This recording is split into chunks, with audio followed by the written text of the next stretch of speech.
The most Mormon country on the entire planet is Tonga. Tonga is 65% Mormon, which means that by percentage of population, Tonga is actually more Mormon than Utah. People are always really surprised to hear this statistic because what is a random religion started by Joseph Smith in the 1800s doing all the way in Tonga? This happened through over 100 years of missionary work and Mormon religious colonization to Tonga. Here's the temple in Tonga. Here's photos of Mormon missionaries dating back for a very long time going to Tonga to try to convert the people there. Consider this video a part 2 in my series about the Mormon Church and racism. The first part you can see here was a video about the Mormon Church's racism against Black people, and this video will be about the Mormon Church's religious colonization of Tonga and other islands. Now, I know from sharing this statistic in the past that the first thing that people do is they Google it, and you may see that the reality is that only 20% of Tonga is Mormon. There is a very specific and interesting reason for the difference in the numbers that the Mormon Church themselves report and the number you'll find on the Tongan census. I'm going to explain the difference between the two numbers in a bit. Trust the process. I promise I'm going to get there. Now, by comparison to Tonga, the Mormon Church says that about 2% of the United States population is Mormon, according to the church's newsroom. I also thought that this analysis was interesting by the Salt Lake Tribune. It says that Utah ranks second among the states for total population of Tongans, behind only California, but ahead of even Hawaii. So once Tongans come to the United States, of the ones who have come here, most of them are ending up in first California, and second they're ending up in Utah. Utah is the center of the Mormon Church. That's where the church's headquarters are. If you're not familiar with me, I'm an ex-Mormon. I grew up in the church. I served a mission. I did all the devout Mormon things, and this channel is about sharing my experiences, talking about the history of the church, the doctrine, pop culture moments with the church, and so consider subscribing if you want to see a video from me every single week. This video specifically will be about the Mormon Church's long history of working to convert and religiously colonize Tonga and other surrounding Polynesian islands. I'll also be explaining how the church and Mormon missionaries manipulated the doctrine in the Book of Mormon to basically say that this is actually a record of where Polynesian people came from, and other ways that the church made itself more interesting and more palatable to Polynesian people. I'll also be reading some excerpts from this essay. This was a phenomenal essay from a woman sharing her experience as a Mormon and as a Tongan woman growing up in the church. I'll share what it was like for me when I visited the Polynesian Cultural Center, which is in Hawaii, and a lot of people don't even know it's owned by the Mormon Church. And there's an article that I found where they basically say that the heart of Polynesian culture is Mormonism, which was shocking to read.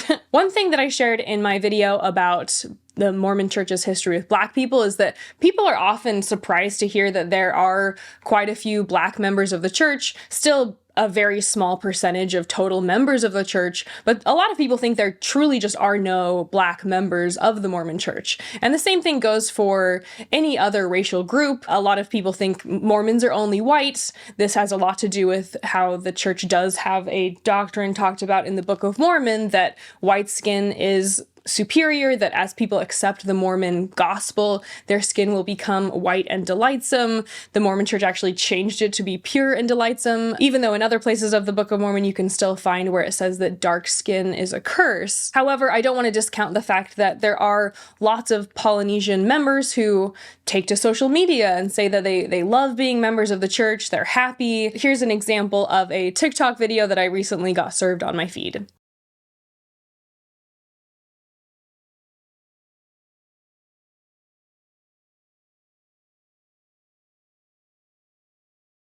So it says, POV, I baptize you, and then we get married in the temple. So the Mormon Riz is alive and well. So that's an example, obviously, of somebody going on to TikTok to say, hey, this is my faith, I'm excited about it, I'm gonna kind of make a funny video about it. Here's another one. It's him standing in front of that's the temple, wearing a missionary name tag. The caption is, what's your greatest flex in life? And then it says, "Dear elder, you're called to serve a mission to the Mexico mission." So obviously this is another example of somebody who is going online to say, wow, my biggest and proudest accomplishment is that I served a mission for the Mormon Church. Here's another one I found. It says, "Island missionaries coming home." You can see it to the side here. We see obviously a mix of white Mormons and Polynesian Mormons. The top comment is, yes, 21st century colonialism. Next says, "Missionaries are a form of modern colonialism. No tea, no shade, lol." And then, of course, there's also a lot of positive comments of people just saying, "Love you guys." So there's a mix, right? There's another creator here who captioned his video, "Giving myself a round of applause because I don't need a Palangi white Mormon return missionary to teach me my own Tongan language or culture." And his account, I believe, from what I can tell, he's a Tongan ex-Mormon who is sharing his own perspective of how the church has impacted his life. And so those are just a few examples, and I'll link them below if you want to go check out those people's accounts. Those are just a few examples of people coming from many different sides to share, hey, here's my experience with this religion. And so I don't want to discredit either side of this conversation. There definitely seems to be a lot of members of the church who are Polynesian, who are really happy that they have the gospel in their lives, and they like to talk about it. They like to share about it. And I don't want to discredit that there's people who obviously are happy to be in the church. I also really loved this essay. It's called "To Be Young, Mormon and Tongan." It's by a woman named Moana Uluave Hafoka. I hope I'm saying that correctly. And if there's one thing you do after you watch this video, it is to go and read this essay.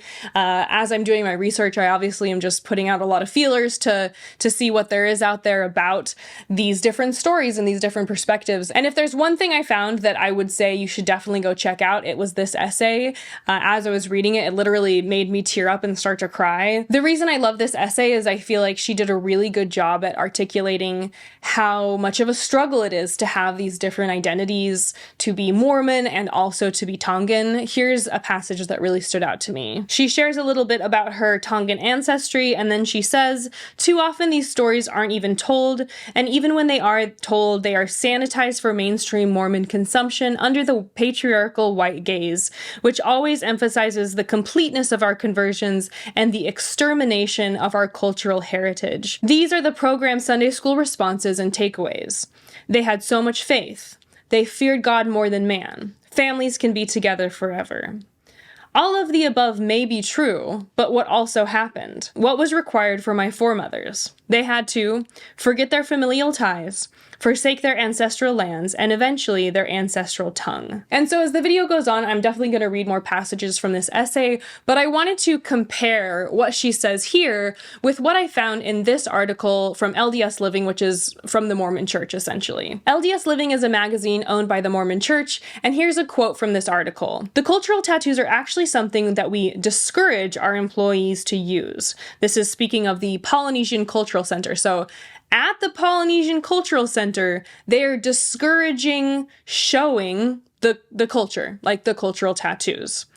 "Because while there's a good cause for it, a good reason, we also feel there's a higher law, which is to recognize our bodies as temples." And so what he's essentially saying is this higher law, which is don't get tattoos, which is a Mormon law, not part of Polynesian culture. He's saying that between these two cultures, which is Mormon culture and Mormon law and Mormon doctrine, and Polynesian culture and Polynesian heritage, there is a higher law.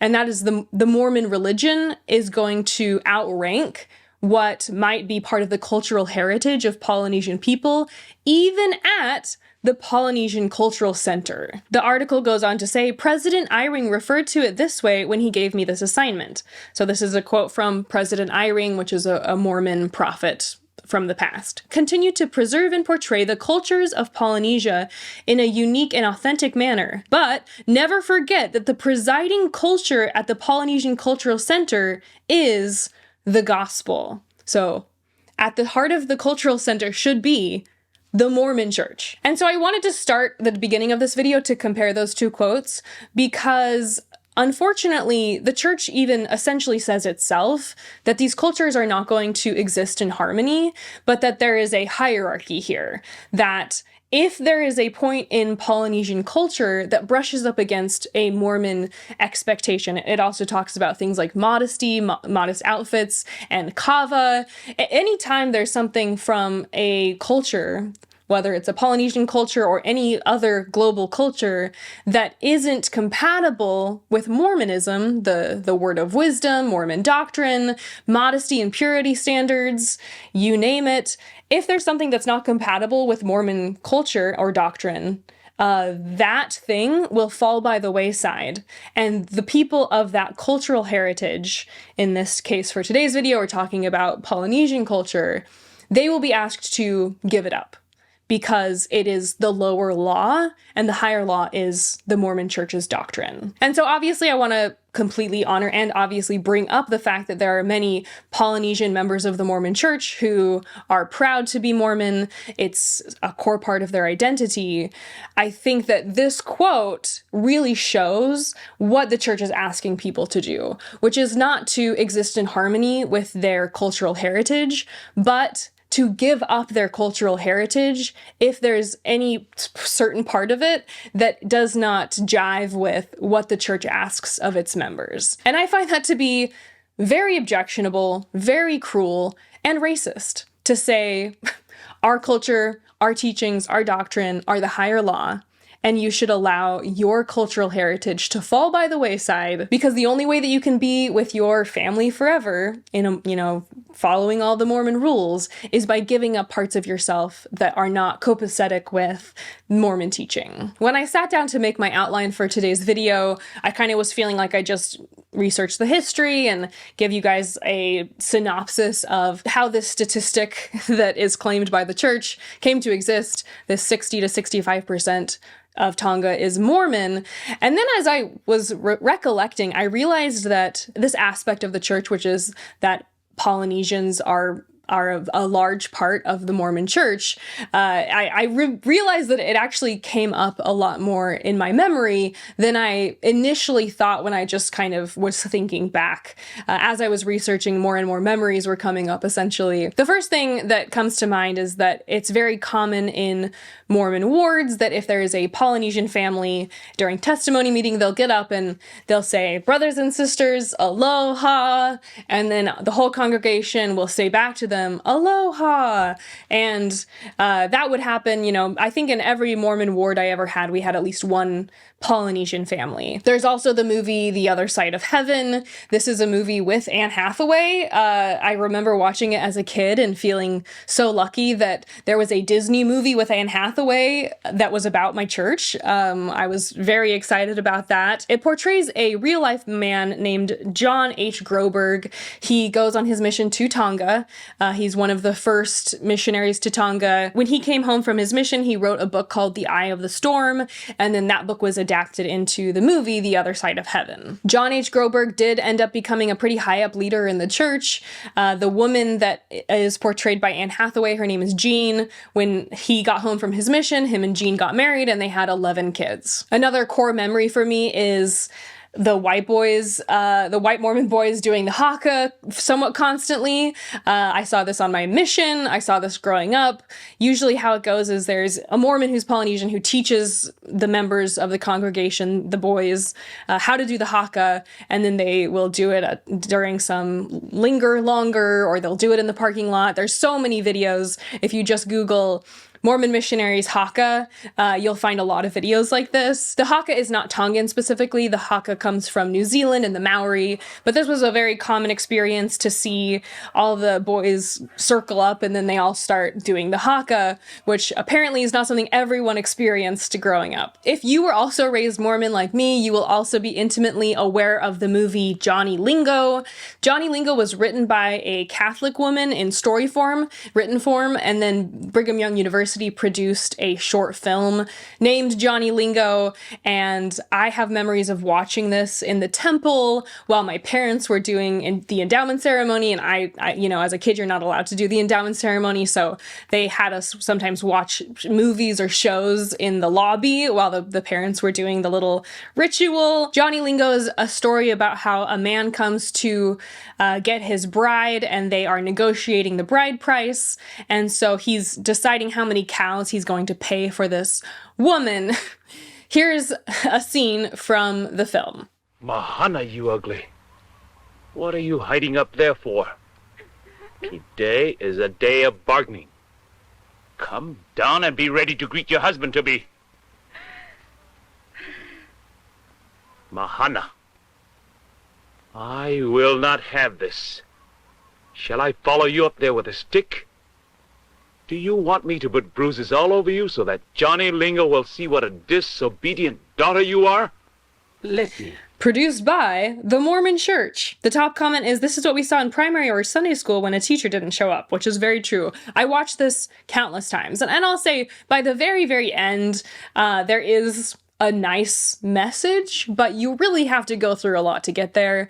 I am going to do a full reaction to this on my Patreon, so if you want to check that out after this video. Needless to say, the entire film is very racist, sexist, it plays on racial stereotypes, it's misogynistic, and so while a lot of you were, getting Veggie Tales, this is what Mormon children were getting when their teachers didn't show up. Another memory I had when I was growing up is that a very common joke growing up was that the reason the church wanted to go to the Pacific Islands to begin with is that the church couldn't win any football games because Mormon men are really skinny and scraggly, stereotypically speaking, and so the church was tired of losing football games, and so they decided to go teach Polynesians so that they could convert them, bring them to the football team so that BYU could finally win some games. And so, that's a lot of things I've pointed at as to my memories of how Polynesians were a definite through line as part of my Mormon experience. And so all of those things were kind of swirling around in my head as I made my outline.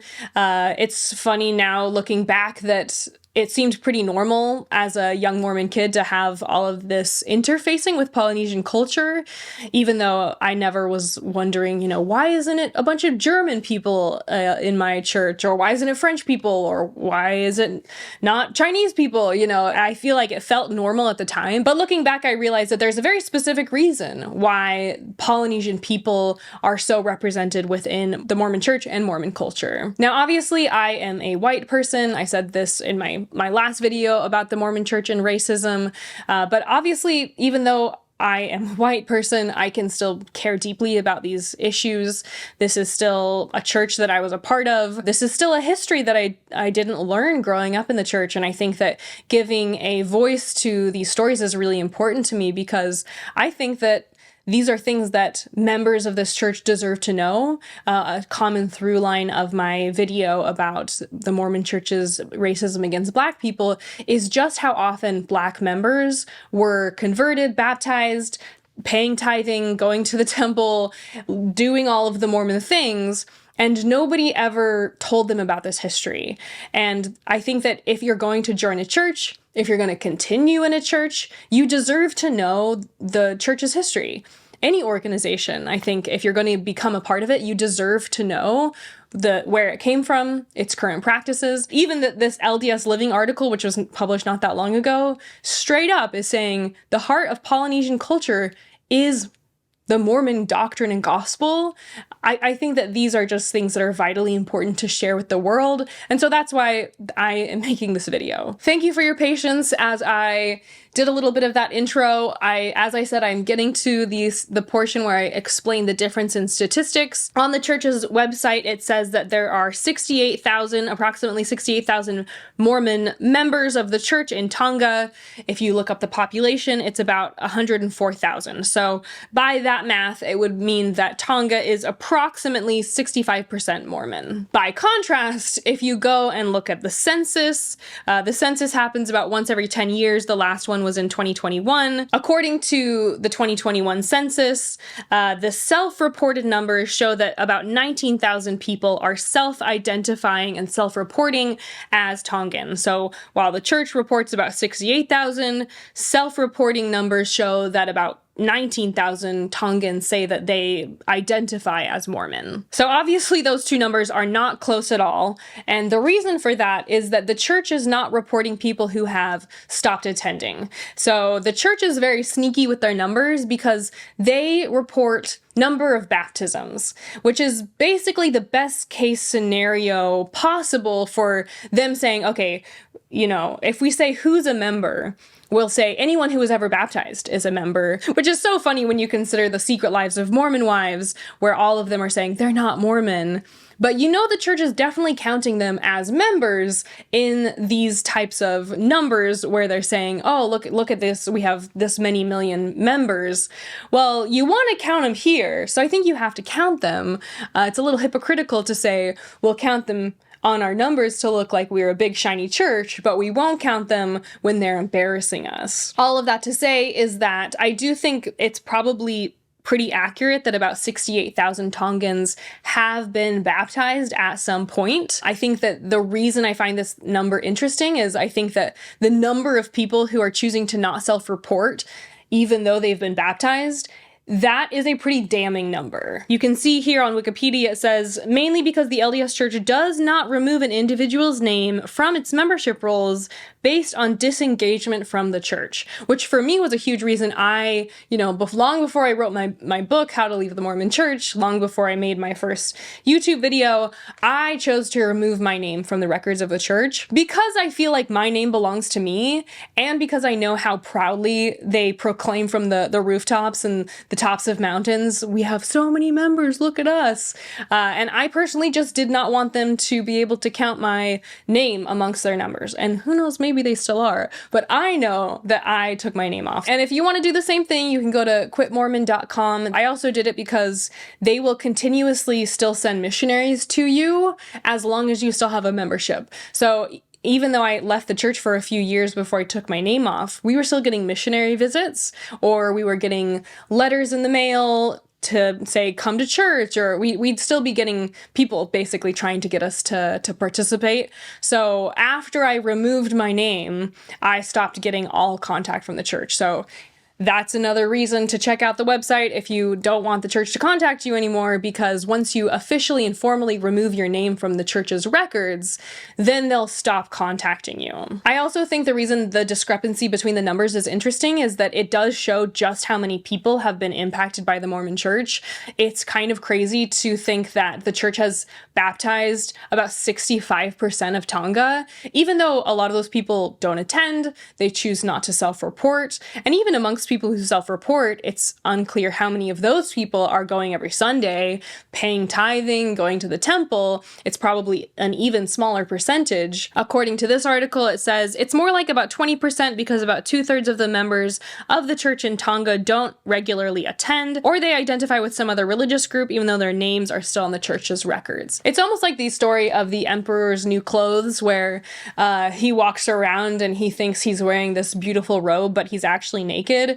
And I feel like that's how the church's membership numbers looks, because they'll say this big audacious number. They'll say, wow, look at, we have millions of members. We have 65% of Tonga.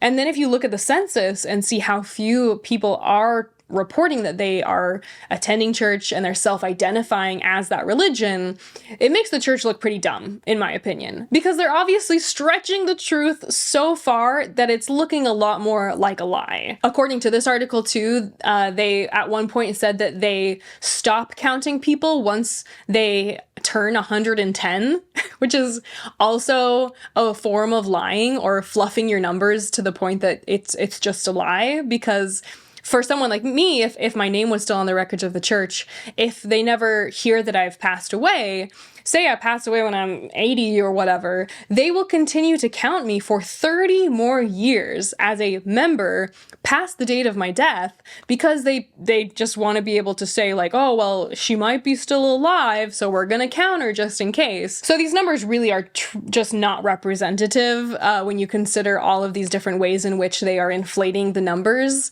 I recall in my mission to Denver, Colorado, we would get our ward list. It would be called the ward roster, the congregation list of all the people, and we would go through and track, okay, these people, they attend every Sunday, these people stopped attending. And when we would go through that list of, each ward list was between 400 and 500 people, and there would be about 100 to 150 of those people who would actually be attending. And so no matter where I was really serving, there would always be a very long list, and maybe of that list, about 20% of those people were still attending either regularly or somewhat regularly. And so, like I said, the church loves to shout from the rooftops that they have these amazing numbers, but anyone with any amount of scrutiny is going to look a little closer and realize that they are presenting the literal best case scenario and then adding some fluff on top for the people who might pass away at 110. In Tonga, the church with the highest percentage of members is the Free Wesleyan Church, according to the census. Originally, Tonga was obviously not Christian, but the Mormon Church did not bring Christianity to the island of Tonga. That was brought by the Free Wesleyan Church. Originally, Tonga had a polytheistic religion, and the most supreme god was called Tangaloa. And so while obviously the LDS Church, the Mormon Church, was not the first religious colonizer to land on the shores of Tonga, they definitely want to be the last religion to end up there. According to the census, about 99% of Tongans practice some form of Christianity. Across the broader scope of Polynesia, I found a lot of numbers, but it was about between 10% and 15% practice some form of the ancient religion compared to Christianity. As I've been saying, Tonga is not the only Polynesian country that the church sent a ton of missionaries to and worked very hard to bring the gospel to that specific country. Here are some of the other numbers from the church. As I said, these are probably people who are technically baptized. The likelihood of the number who are practicing is much, much lower. So these numbers I'm about to cite are from the church themselves. From Samoa, 40% of Samoans have been baptized to be Mormon. 32% of American Samoa has been baptized to be Mormon. 2.3% of New Zealand. Actually, one of the former New Zealand prime ministers, her name is Jacinda Ardern. She was raised Mormon. She left the church in her 20s because of the church's stance on LGBTQ issues. While this video is more about Tonga specifically, I definitely recommend the podcast Heaven's Helpline if you want to learn more about the church's history in New Zealand. The podcast does a deep dive into how the Mormon church became so large in New Zealand as well.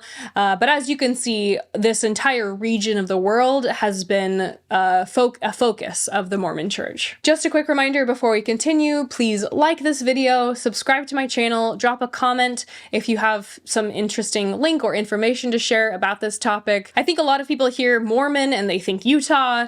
The truth is that the Mormon Church has done so much missionary work across the globe that there are technically more members outside of the United States than in the United States at this point. There are thousands of missionaries going to many, many different countries to share the Mormon Church's teachings and gospel. And most of those people will not be made aware of anything disfavorable about the church. As someone who once served a Mormon mission, there's a very specific set of stuff you need to teach people before they can join the church.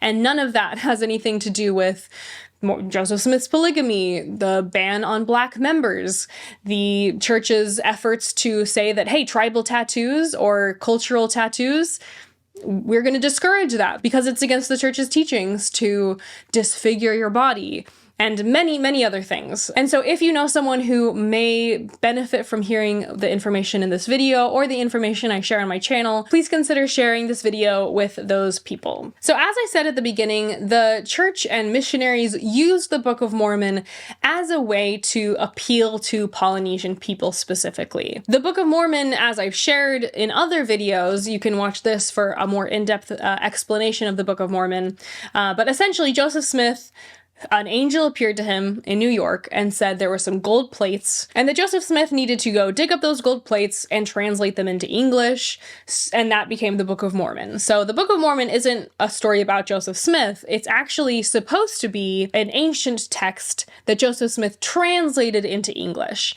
So if that's true, then this is a non-fiction book. This is a compilation of journals from ancient prophets in the Americas. In one part, Jesus Christ even comes and visits the people in the Americas after he's resurrected over in Jerusalem. Now, you may be wondering what this has to do with Polynesian people.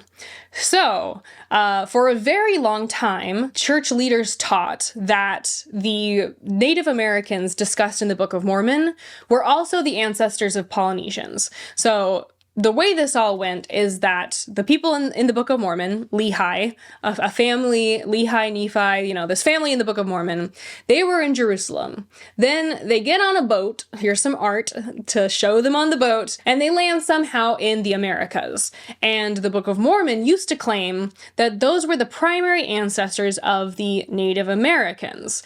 And so when DNA testing came out, the church was very excited because they said, okay, we're going to DNA test modern Native Americans, and it's going to show that the Native Americans came from Jerusalem. However, DNA testing revealed that the Native Americans came from East Asia and not from Jerusalem. And so they literally, as you can see here, they changed the wording of the introduction to the Book of Mormon to reflect that they're among the ancestors rather than the principal ancestors, because that they really walked back the claim. They really watered it down because DNA testing basically disproved one of the core claims of the Book of Mormon. Now, there's a certain section of the Book of Mormon that talks about a man named Haggith. It's in Alma. I'll read from it in a second. But it basically says that this man built a boat. He sailed away from the Americas and he was never seen again. And so Mormon leaders came to interpret that character of Haggith as a man who sailed from the Americas and ended up happening upon Polynesian islands, and he populated all the Polynesian islands. So not only does the Book of Mormon tell the true origin story of the Native Americans, it also tells the true origin story of anyone from any Polynesian descent. And so there are stories of missionaries and leaders going to different islands across this region of the world and saying, hey, we literally know where you came from. The Book of Mormon is a story about your ancestors. Look at this verse. You are a descendant of Native Americans, aka you're a descendant of people who came from Jerusalem. So here's one quote when this Mormon leader was speaking to Hawaiians. He said, "Brothers and sisters, you are God's children. You are Israel. You have in your veins the blood of Nephi." So Nephi's a character in the Book of Mormon. I'll also link this paper below. This tells more about different theories posited by Mormon leaders over time. One of the most popular theories was this Book of Mormon Polynesian Haggith theory. Here's another quote from Joseph F. Smith, a past Mormon prophet. He says, "I would like to say to you, brethren and sisters from New Zealand, you are some of Haggith's people, and there is not perhaps about it." And so I'll link that below as well, mostly just to say that many Mormon leaders and missionaries have said across time that the reason that the Book of Mormon is so special, and they're knocking on doors in places like Tonga and they're saying this book is a book about your origin story, and this book is telling you where you came from. So whatever you might think, scratch that. You actually are a descendant from the people told about in the Book of Mormon, and this is a book about your heritage. And so over here you can see it says, "And it came to pass that Haggith, being an exceedingly curious man, therefore he went forth and built him a exceedingly large ship." Joseph Smith using exceedingly twice in the same sentence is a bit of a faux pas. "On the borders of the land, bountiful." And then later in verse 8, it says, "And it came to pass that they were heard of no more, and we suppose that they were drowned in the depths of the sea." So that's the portion that Mormon leaders would say, look, they're writing about your ancestors here in the Book of Mormon, neglecting to accept the fact that Joseph Smith literally just made the Book of Mormon up. And I've seen a lot of people say that the church never really claimed this, or this was just Mormon folklore. But even in, this article from 1992, Haggith believed to be the link between Polynesia and the peoples of America. Similarly to how I said they walked back the claim about how Lehi and the Nephites and the Lamanites were the principal ancestors of the Native Americans, they, for a long time, were very proudly proclaiming that they had this special information about the link between how these groups of people all came to be. And then when DNA testing comes out, they have to walk back these claims. And suddenly people are saying, oh, that was just folklore. We never said that, even though other prophets said that there's no perhaps about it. And to me, I feel the reason that this is frustrating to me is that it is just manipulative to go to people and say, hey, you should join this church. This book that we have is telling you your true heritage. And that is why one of the reasons I loved this essay that I suggest everybody go read, because I think she really accurately explains the difficulty between being told that the true truth is, the Mormon doctrine is, this is actually the core of your humanity. This is the core of your existence, is this Mormon version of Christianity, and that anything else that falls outside of this, like even your mother tongue or your native lands, should be easily cast aside because it's not nearly as important as this new thing that we're trying to tell you. You may think you know your heritage. No, we know your heritage. You may think tattoos are important. No, actually, there's a higher law. You may think that at the heart of Polynesian culture is Polynesian culture.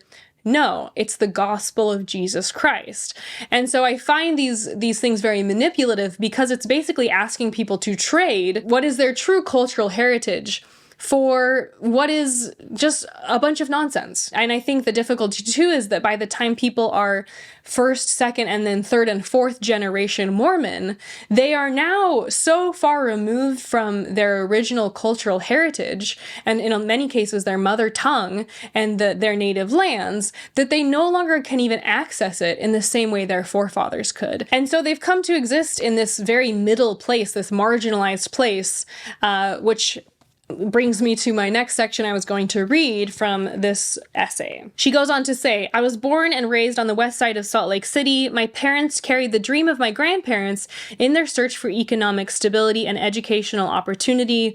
For my family, most of these dreams have had to be deferred, as we have encountered a system that has racialized us into flat, negative stereotypes.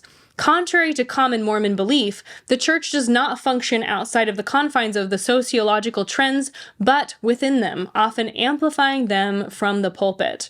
As a child, I learned to be proper, obedient, and submissive to the paintings of the white Jesus that hung in our home. One day we'd receive our paradisiacal glory as a fair and beautiful people.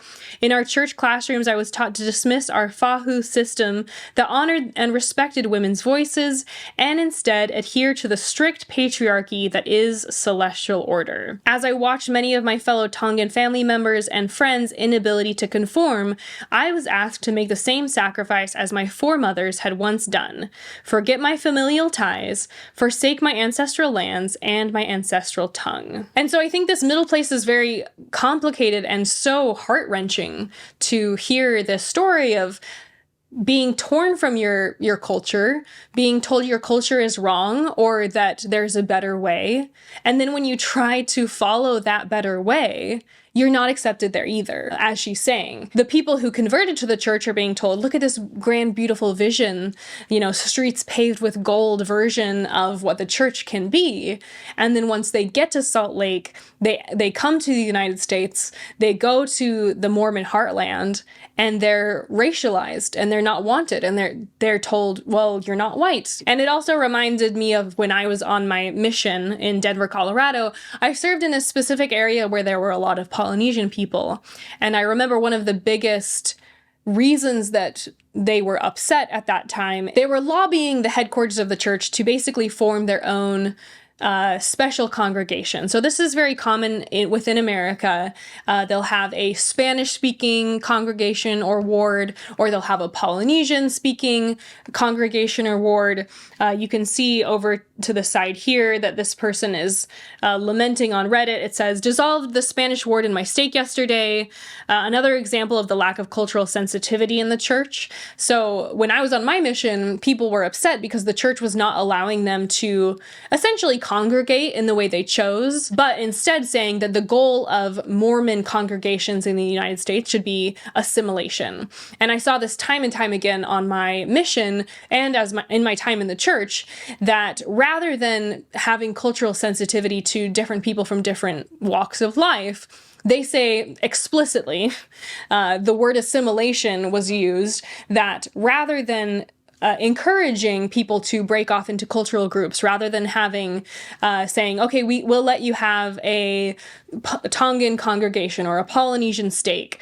The goal is as much as possible to encourage assimilation. And so that's why there's many posts like this where they'll have a Spanish ward or they'll have a Tongan or a Polynesian congregation, but the goal is to dissolve it, ultimately, from my experience. The goal was not to encourage it to flourish and to allow it to exist in tandem, but rather to say, no, you need to speak English.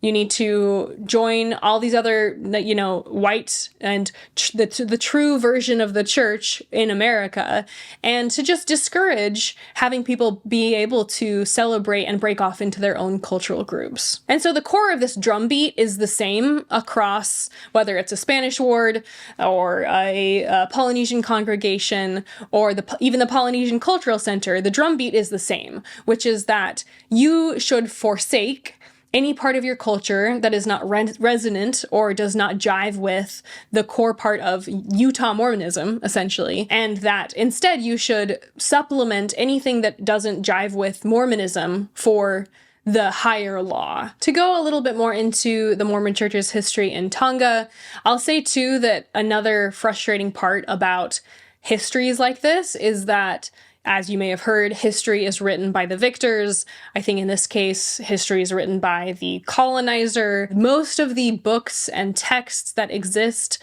about the Mormon Church's history in Tonga were produced by the church. And so they're all very faith promoting. They're from positive perspectives. It's hard to get a complete history. Obviously, we have things like dates, which are going to be unbiased. This happened in so some of it is just objectively true and factual, but a lot of the way that it's painted or the way that it's portrayed is often very positive. I feel like that's just one frustrating part about learning about certain histories, is that the people who are the most invested in keeping the history are often the people who have the power and have the voices and the resources in order to pour, money into getting a book published or to writing, certain history like this article I showed earlier. This was produced by the Mormon Church, by Brigham Young University. And so often in my research, I found that most of the resources that are available and accessible online are histories written from the perspective of active and faithful members of the church. So Mormons first arrived in Tonga in 1891. They got permission to teach from the Tongan king,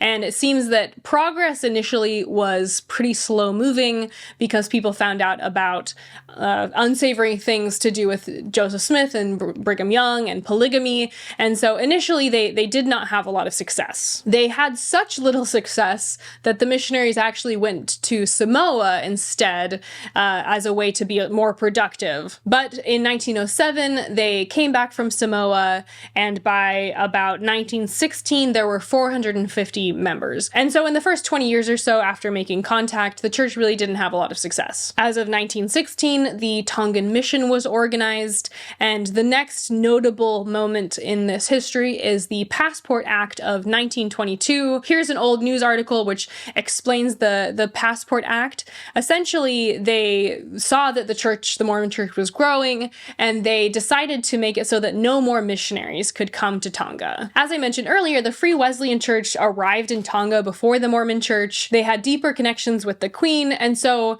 it seems that based on the church's presence, their growing presence, they decided they didn't want to give the church any more opportunity to grow, and so they passed this Passport Act, which was basically single-handedly centered on Mormon missionaries. It only lasted for 2 years, but I did think that the quote about why they passed this act was pretty funny to read. A Mormon leader actually acquired the transcript of the meeting where they passed this Passport Act, and it says that they identified teaching and practicing polygamy, teaching the people to be disobedient and disrespectful to government authorities, claiming to belong to the Church of Jesus Christ, claiming to be saints, and being rude as some of the reasons for keeping Mormons out of Tonga. I love that they just put being rude on there. I'm sure that someone will say, well, the Mormon Church wasn't practicing polygamy in 1922. You would be wrong.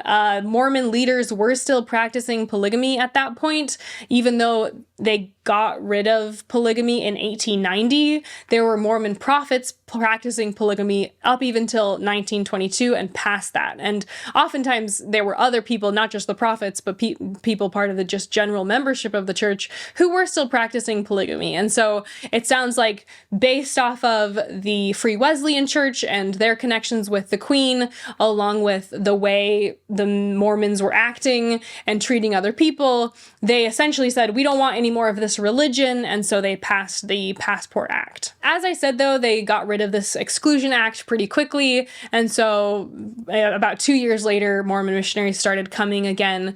The next big moment is that the church decided to translate the Book of Mormon into Tongan. They have done this in many different countries. Essentially, it's just really hard to teach people about a religion if everything is only available in English. And so between 1946 and 1956, they translated the Book of Mormon into Tongan, and then they also opened a college, and this was a huge game changer for the membership of the church in Tonga. It was a way to provide a education for people, and they would say, oh, I'll send my kids here. First they have to be Mormon, I'll get them baptized.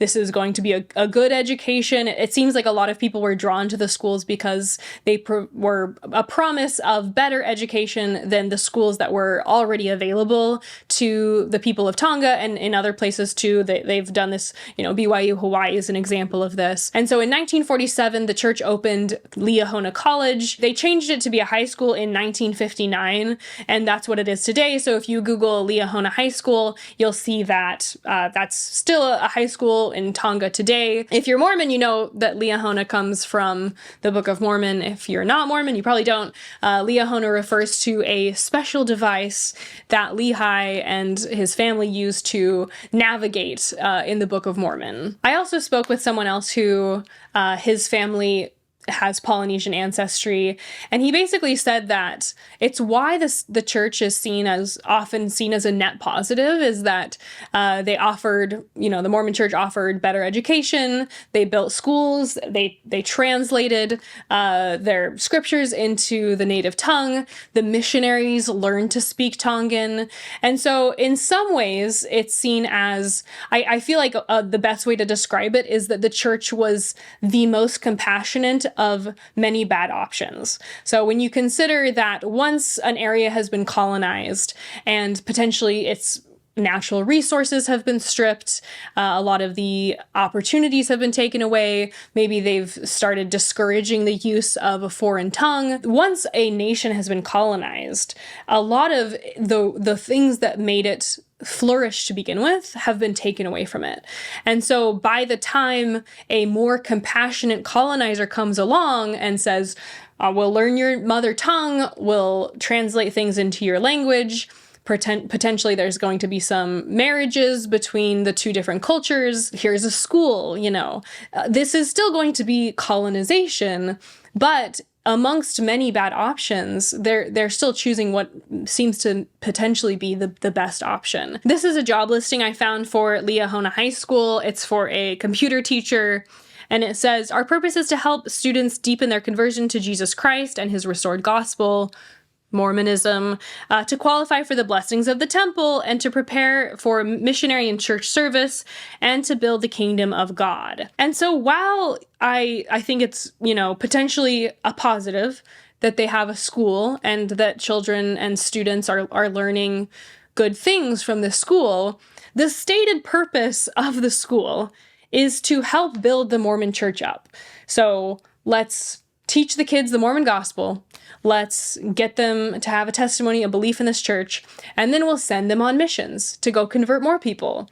And we'll teach them that their purpose is to go to the temple, to do temple ceremonies. Their purpose is to build the kingdom of God. And that's not build any kingdom of God. That's to build the Mormon church's version of the kingdom of God. In order to get a job at this high school, you also have to be a member of the Church of Jesus Christ of Latter-day Saints, the Mormon church. And you also have to be able to have a temple recommend. So that means you're kind of the most Mormon version of a Mormon that is possible. And so that's why I feel like I said, it's maybe what seems to be the best option of not a lot of great options, is that the stated purpose of the school is to help the kids build up the Mormon church. You're not going to read a mission statement like that at many schools, but to me, this is a very transactional investment. You're not just giving the kids an education. It's transactional in the sense that you are giving them an education so that they can prepare to pad your bottom line, so they can prepare to go serve a mission and pay to serve that mission, so that someday that they can continue to build the church to be bigger than it currently is. And so to me, this is not some charitable investment like, hey, let's start a school. It'll be so great for these students. This is an investment that you expect to return dividends to you.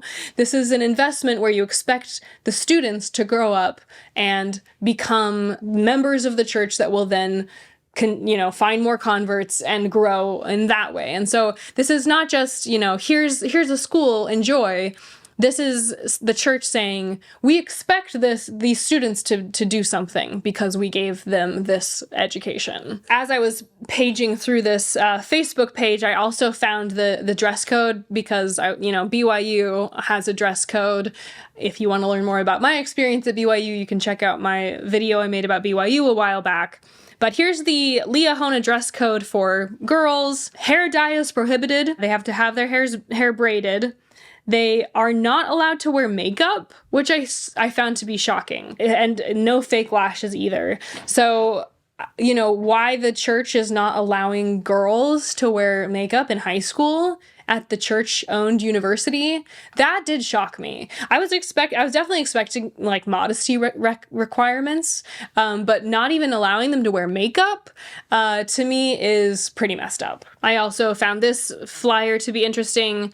It says that at a dance, you're supposed to wear your Sunday best and you're supposed to have modest clothing. So I'm sure that growing up and going to this very Mormon high school in Tonga is I'd love to be a fly on the wall because I bet it's pretty messed up, honestly. And even just seeing that mission statement about their purpose, which is to get the kids ready to build up the kingdom of God, I think that's pretty dark. And I really like the idea that you're not just allowing the children to have an education, but that you're saying, here's what this education is for. We're not doing this for free. We're not doing this out of the kindness of our hearts. I think that's pretty messed up. So it seems like it's a pretty religious. And I also thought it was interesting because there's no Mormon church high schools in America. This is something that only exists in this Polynesian country. So I also found that to be fascinating that the church doesn't do this type of education. They have seminary. When I was a Mormon kid, I would go to Book of Mormon classes and Bible classes in high school. I'd wake up really early to do that. But the church does not operate any high schools in America. I also found this quote to be interesting. I feel like they're kind of bragging, but to me, it's actually much more bleak when you read into it. So this is from the Wikipedia page. And it says, the Liahona School is intended to allow for more students with more hired faculty members and a broader curriculum. The education provided to Tongan students prepared them for life outside of Tonga, whether it was pursuing a secondary education or a job in America. And I saw this kind of rhetoric of like, we're gonna, this is gonna prepare you for life in America, several places. This was the best quote though. And while that sounds potentially positive, I think that there's a term for this and it's called brain brain drain. I learned about this a lot in Kentucky because Kentucky has a big problem with brain drain. And what it is that the best and brightest of a community are pretty systematically sucked away by other opportunities. So in this case, the brain drain would be that the Mormon church in Utah is the best place to be. So go to the heartland, go to where the church is the strongest. This is what we saw in the essay about this woman growing up in Salt Lake City, where her ancestors left Tonga to go to Salt Lake.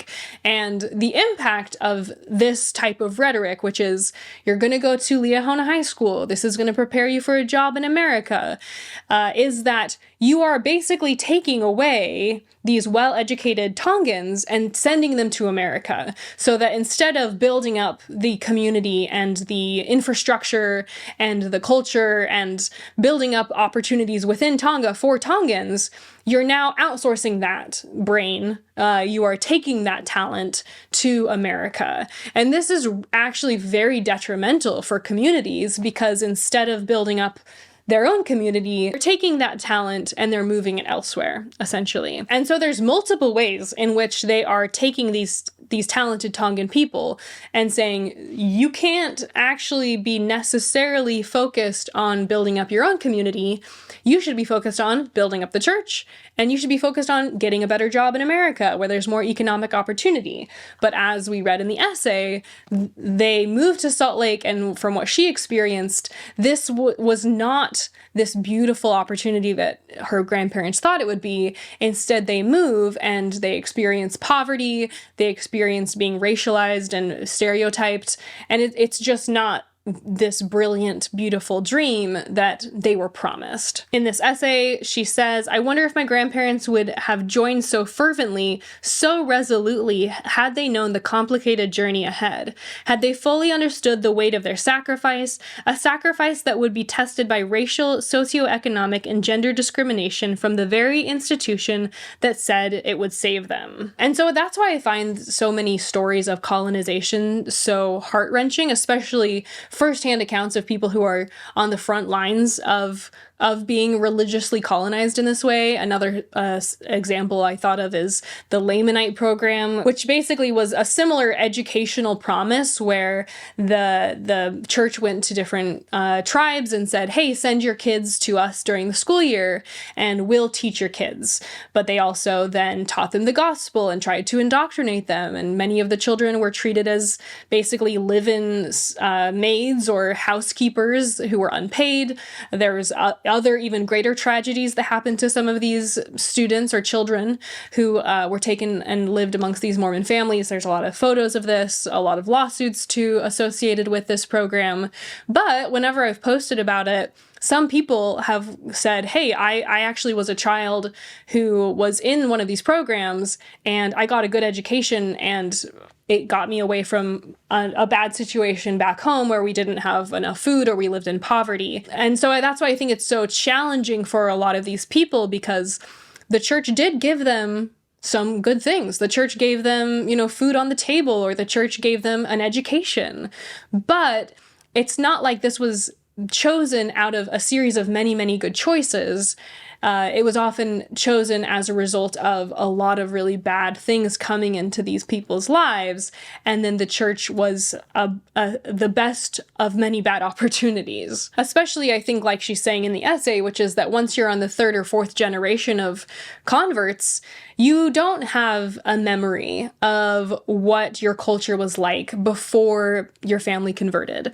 And even your parents don't, and their parents don't. And so by the time you're this many generations removed from your culture or your indigenous roots, it's like, nobody even quite remembers how good it used to be. And so when the church comes along and says, here's an education, you may just see the church as a really kind and an amazing figure in your community and in your life, when you're not really comparing it against what things were 50 to 100 years ago, which now the memory to some extent has been lost. She ends the essay with a poem, and the last 2 lines of the poem is, "To be young, Mormon, and Tongan means to live on the margins of Mormondom. Maybe it is because we still believe in the gods of our foremothers, or maybe it's because we have forsaken them." And so, like I said, I definitely recommend reading her essay. It was amazing. Obviously, the church has invested a lot into Tonga between all the missionaries, the churches, the temples, the schools, and yet, of the 200,000 Tongans on the planet, about 20,000 of those are in Utah. So that's a pretty significant amount of cultural drainage from the motherland that she discusses in the essay into Mormondom, which is where the church has really asked people to, hey, the church is the best in Utah, go to Utah, things will be the best in Utah. And even when I was growing up, I lived in Montana, Texas, and Kentucky, and I always dreamed of living in Utah too, because that's where they say, it's like the streets are paved with gold, basically. That's where the church is the best and the brightest. It's like the Mormon version of Mecca. But as she says in the essay, once they arrive, it is not as beautiful and perfect as they thought it was going to be. I thought I'd end the video with my experience at the Polynesian Cultural Center.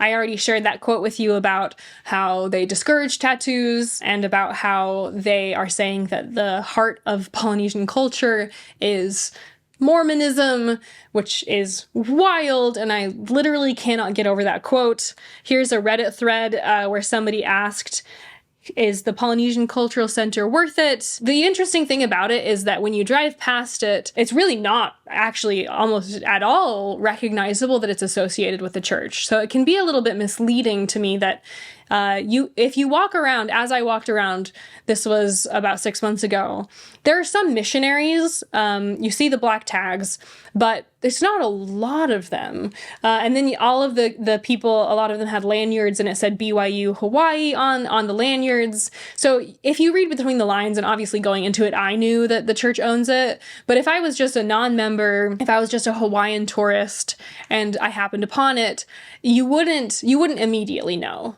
what exactly was going on at the Polynesian Cultural Center. One of the comments said, textbook colonizers created a Disney-fied Polynesian theme park that is overpriced and way out of the way if you are staying anywhere beside the far end of the North Shore.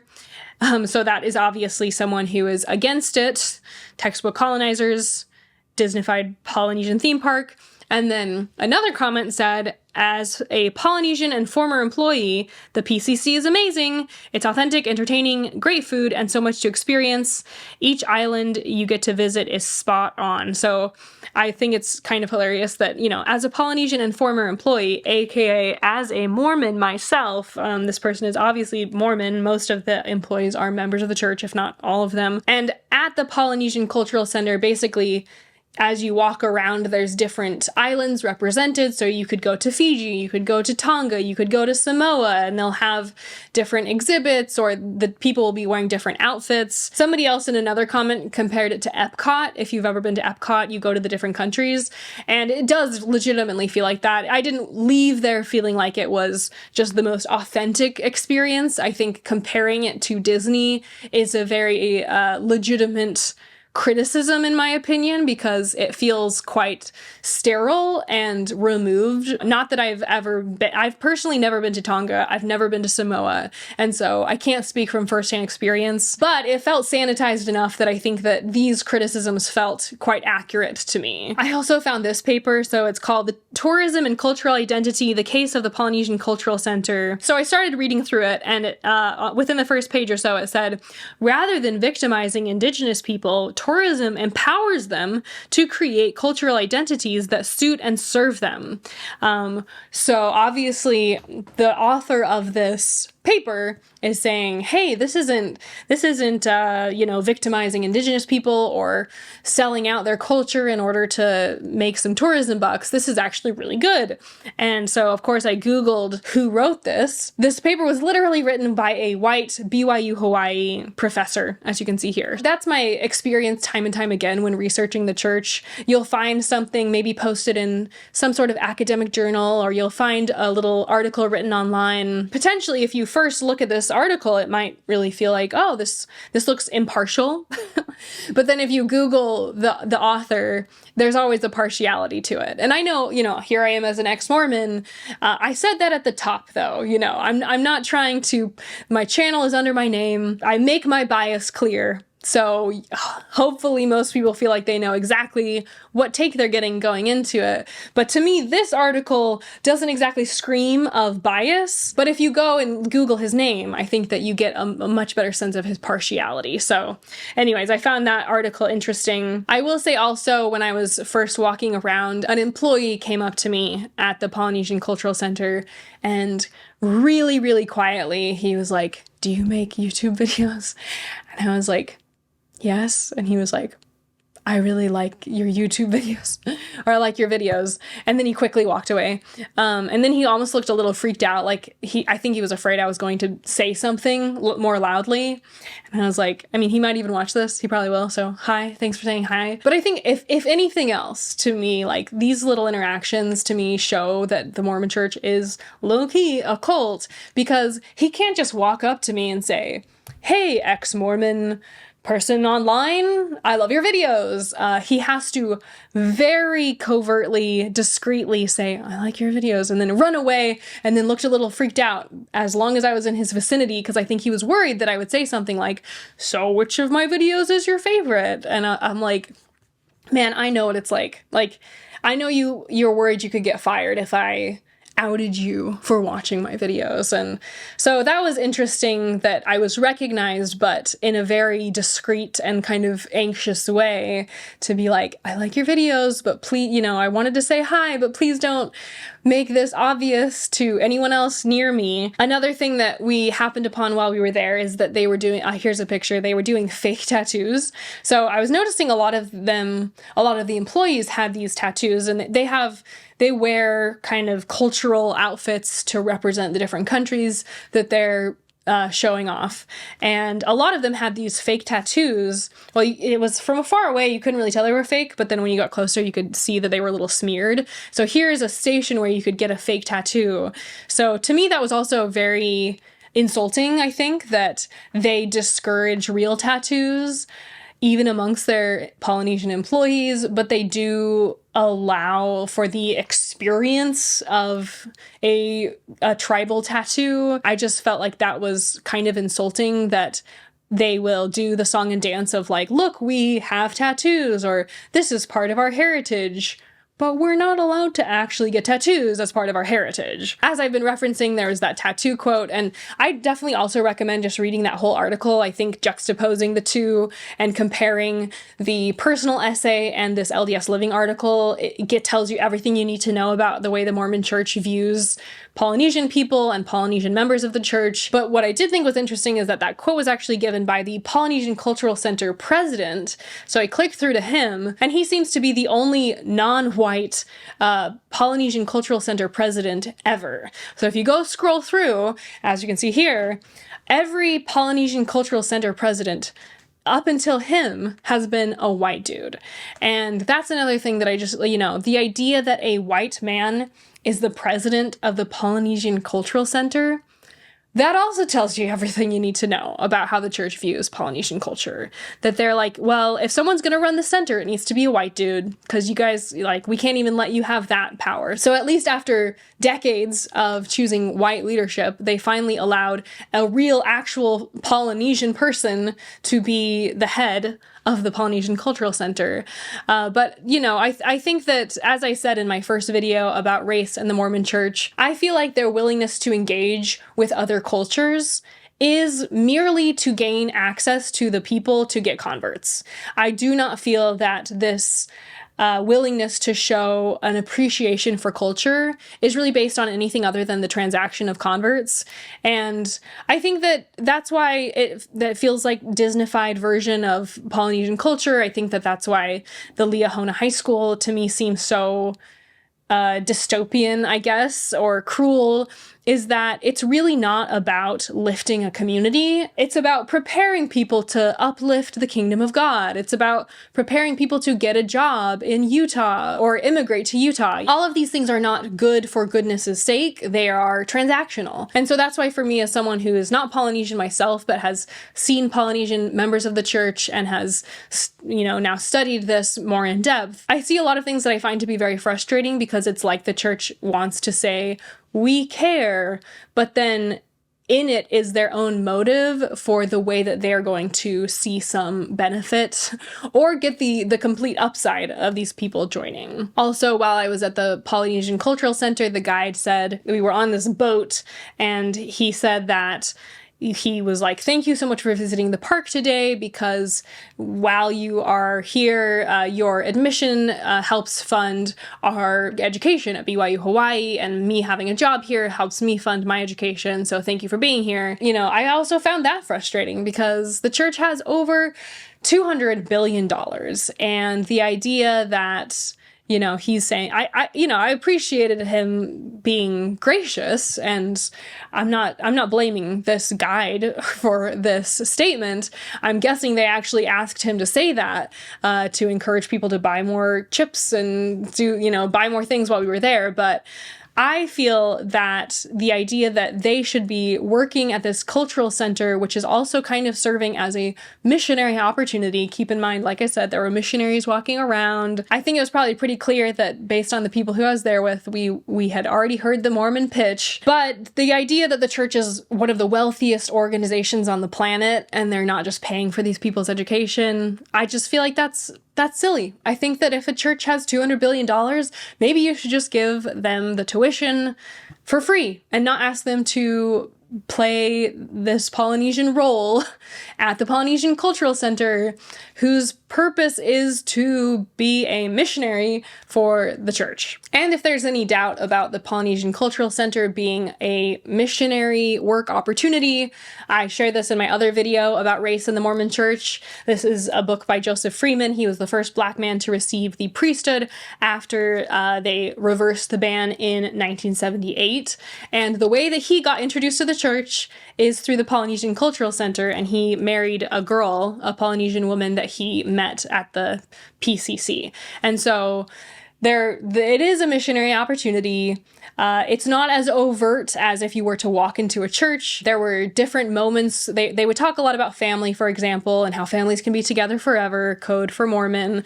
They had phrases like, pearl of great price, or they said a prayer during the meal. And, so they definitely had different moments. There were missionaries with Black name tags ready and available for questions. But I will say that all of the people were obviously very talented performers.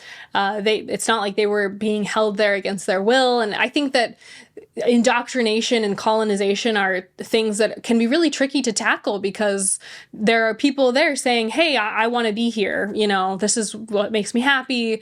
But when you've been indoctrinated or when you've been religiously colonized, it can be very tricky to say, well, is this really what you want? Or is that everything in your life has brought you to this point?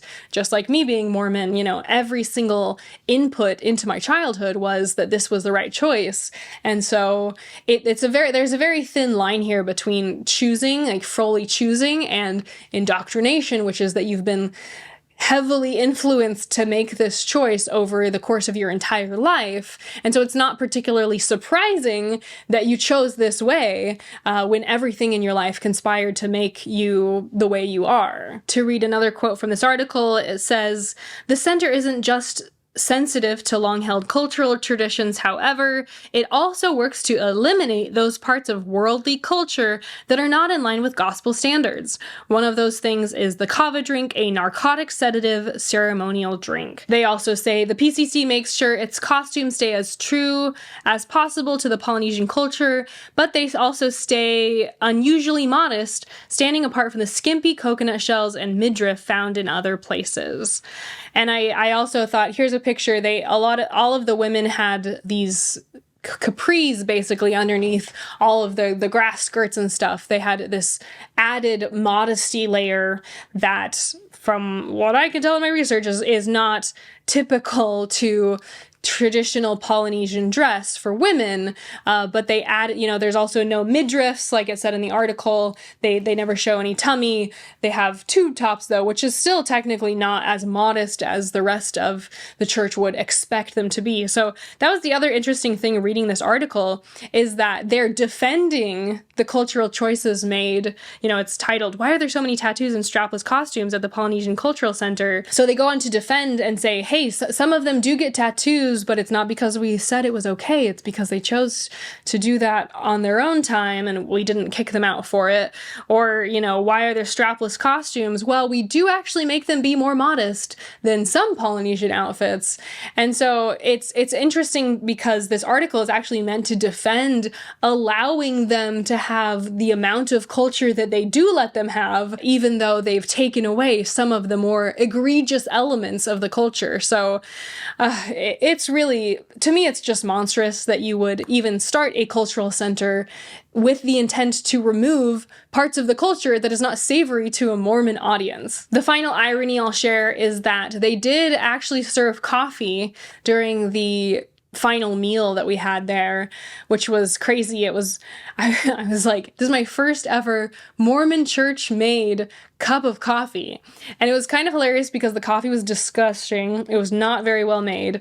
And it reminds me of how I used sometimes when I used to work as a server, and there was this one time that I made the tea. We had like sweet tea and regular tea, and somebody came in, they were like, "You made it all wrong." And it was because I'd never made tea before. And I feel like having this coffee, I was like, this is legitimately how coffee tastes when people who have never had coffee or drank coffee make coffee, because they don't taste test it, they don't know how to make it, they're following the instructions on the back of the package or something, but nobody's willing to taste it to make sure it tastes okay. And it was not very good coffee, but I did think it was shockingly ironic that they are willing to why are you serving me coffee, but you won't let the employees have tattoos? I don't get it. I'd rather not have coffee and have you allow the Polynesian Cultural Center to have all of Polynesian culture.